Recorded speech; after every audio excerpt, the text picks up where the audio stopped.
Hey everyone, today we are making Japanese curry. We're not making from scratch. This is how everybody makes it at home, so this is how we're doing it. Today's brand is S&B Tasty Curry, Japanese curry mix, and this is the medium heat. I didn't want to go too spicy because my wife doesn't like spicy stuff and my kids will not touch it. So we have a good variety of things to add today. We have some Napa cabbage, butternut squash, acorn squash, potatoes, some dried shiitake mushrooms, this is the secret here, bok choy as well. We're gonna add in some onions and we're gonna do a little bit of a cheat today. We're using a frozen peas, carrots, and corn mix. I have the pork picnic shoulder that we're gonna use for this recipe and for something else. So you'll get a bit of the prep for both of those videos within this one. So let's go. So the first thing we're gonna do here is start off with these mushrooms. These are super dry, they're super tough. You can listen to this.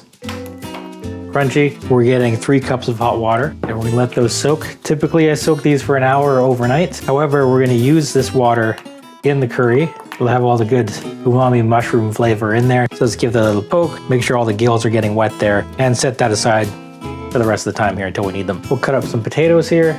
I have 5 small potatoes. It depends how much you like. This is eaten with rice, so you only need so much carbs, right? Just cutting them into quarters, basically.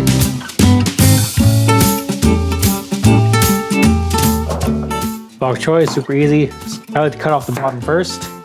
That gets all even. And I like to cut the thicker stem parts, about 1 inch thick. Same thing for the leaves. I love bok choy, super healthy, and it's way cheaper than spinach and other stuff. I also like when the leaves aren't too stringy. When you leave like full-length leaves in there, it gets wrapped around your fork and you get the weird like leaf noodle hanging out of your mouth. I don't like that. So the cabbage, this thing is massive. It's like bigger than my head. We're just gonna cut this in half lengthwise and then we're gonna rinse it again. So we'll start right in the middle here. Come on. Stubborn. Sometimes you'll get little bugs and stuff in there. Just rinse them out, it's fine. Start with that much. It is just falling apart. And this will basically melt into mush anyway, so you don't have to be too fancy. So you can see there's all this wormy gunk and stuff here. So that's why I like to give this another rinse after cutting. Butternut squash. This is a lot of squash. When you buy pumpkin pie in a can, it's actually this stuff. Pumpkin is gross. Nobody wants it. I think we'll use half of this. Yeah. Look at that nice color there. Beautiful, eh? Cut off the skin.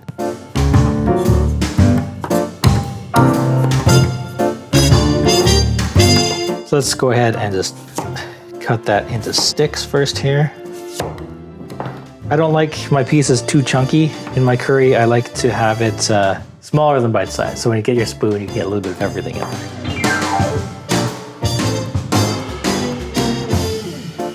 Let's crack open this guy right here. Start coming off cut.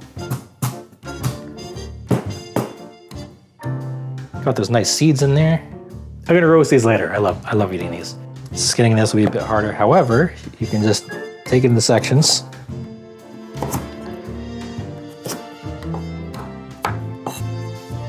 So it's definitely a lot more firm than the butternut squash. And with the squash and the tray mixed together, doesn't matter. Same family. It's all going in the same pot. Okay, let's take a look here. So this is what we have in the tray so far. This is a fair amount of vegetables here. And I have onions I'm adding as well. However, I pre-cut those and I froze it. Just because whenever I'm making fried rice or whatever, it's nice to just have a little bit of onion instead of like chopping it up and then you put it in the bag, you put it in the fridge and then it goes rotten and stinks and there's like onion juice dripping down the thing. So yeah, freeze your onions when you cut them, then you can just take a bit of onion whenever. The downside of that is when you're frying it, the extra moisture is gonna splatter all over the place. So what I usually do is I'll rinse it and then just like wring it out by hand over the sink and that gets a lot of the extra water out. We're gonna add the cabbage later. I'll just let it drain in the sink for now. We don't need to put it on display for you here. So here we have a pork picnic shoulder. This is one of my favorite things. So we made pulled pork out of this last time. I'm gonna do that again with most of this. Today we don't need that much because you can see the size of the pot. It's gonna fill up the whole thing. Last time I made a pulled pork, I left the skin or the fat on there and we ended up with like a layer like this thick of fat on top. So we're gonna remove that and we're gonna use some of that as our fat in the curry. So when we're roasting everything off or searing everything off, we're gonna use the fat from the pork. I'm just gonna score it along the top here. You see that layer open up.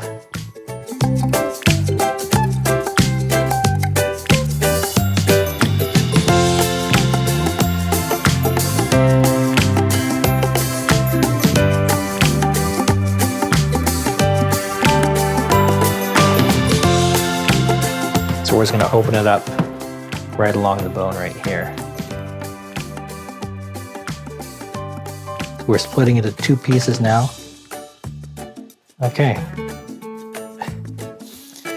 So there's 1 chunk with the bone. So this part we're gonna save for pulled pork. Switch out to an actual cutting board. Let's take about 1/3. So what we're gonna do first here is cut lengthwise with the grain and then break it down smaller. We're not worrying too much about separating the fat pieces because, as you know, fat is flavor. So from here, we're just gonna cube it up.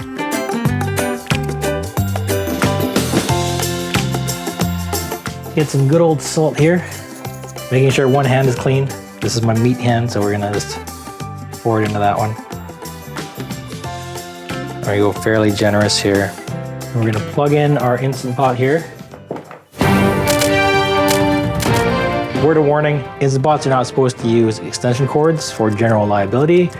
I am using one that is rated for the proper amps of this unit. Mine won't reach as far as the wall here, so I just have to extend it a little bit. So be safe out there. We're gonna set this to saute, but because we have our camera up here directly this way, I don't want the steam and the fat and all that going into my lens and wrecking my camera because I use this at weddings.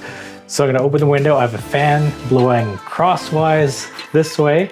So we're gonna get all the stink going that way. Turn this on saute. So you can see I actually have to put a bit of force in to get through this fat.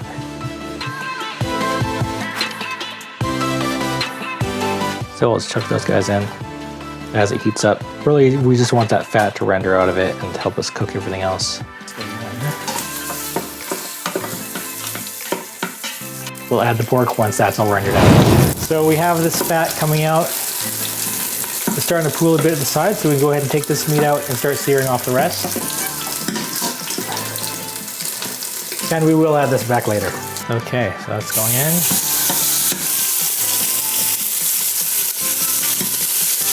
So we're not cooking all the way, we just want to get it browned up, build a bit more flavor in there.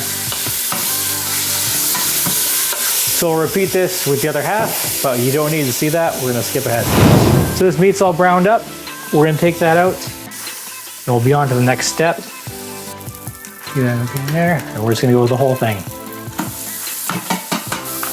This is about 3/4 of a large white onion. Take a little bit of sugar. This is about a tablespoon. Sprinkle that in there. Okay, those onions are sweated down. Get some garlic. Okay, that'll do. That looks good. Let's add some veggies to this thing. So your potatoes and everything, we're just gonna chuck it right in.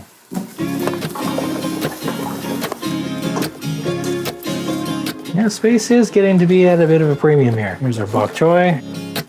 I like bok choy better than cabbage, so we're gonna favor this.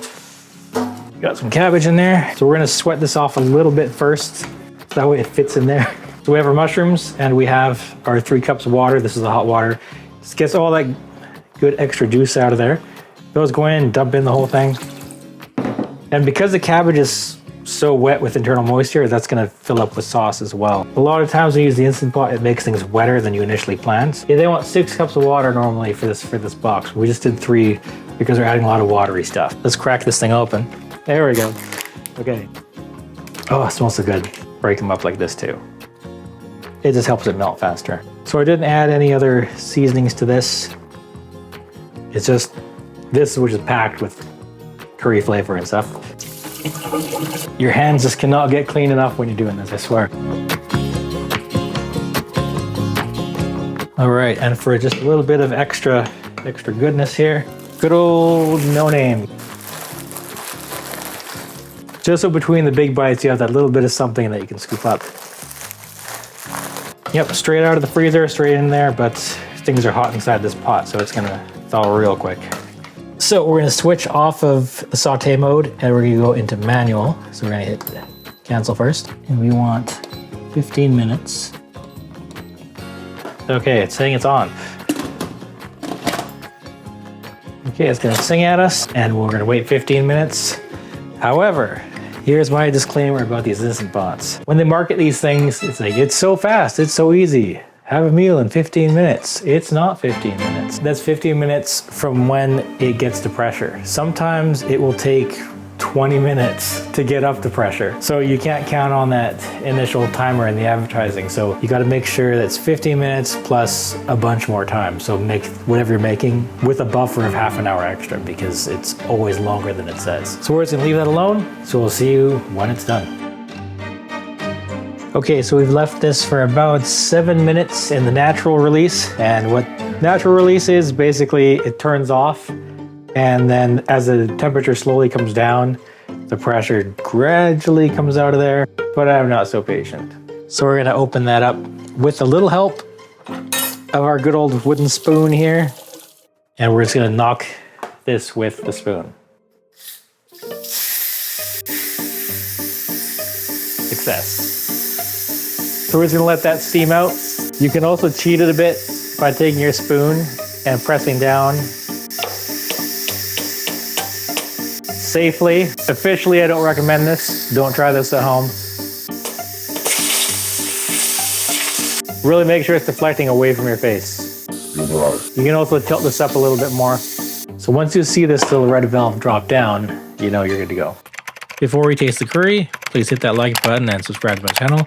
And head over to Indo_chef on TikTok. Crack it like this first. Always open away from your face. And this will have all sorts of moisture on it. And we'll just set that lid aside. Sometimes the curry roux will clump on the bottom, so you want to give it a good scraping. This looks so good. Okay, let's get a scoop here so you can see a bit of it. So the sauce, still running, but as it cools it will thicken. So this looks ready to serve up. The next step is to get some rice and eat it.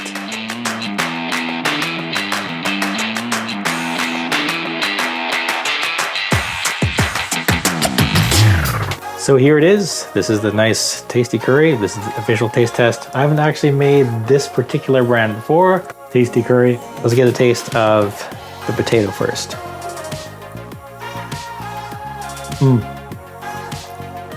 So it's super tender. The spices really soak right into that potato. It's awesome. Let's try and find a piece of the squash. Oh, this looks like it was squash at some point. That's the butternut. Really soaks in the salt and that pork fat flavor. It's so good. And here's a little piece of the pork.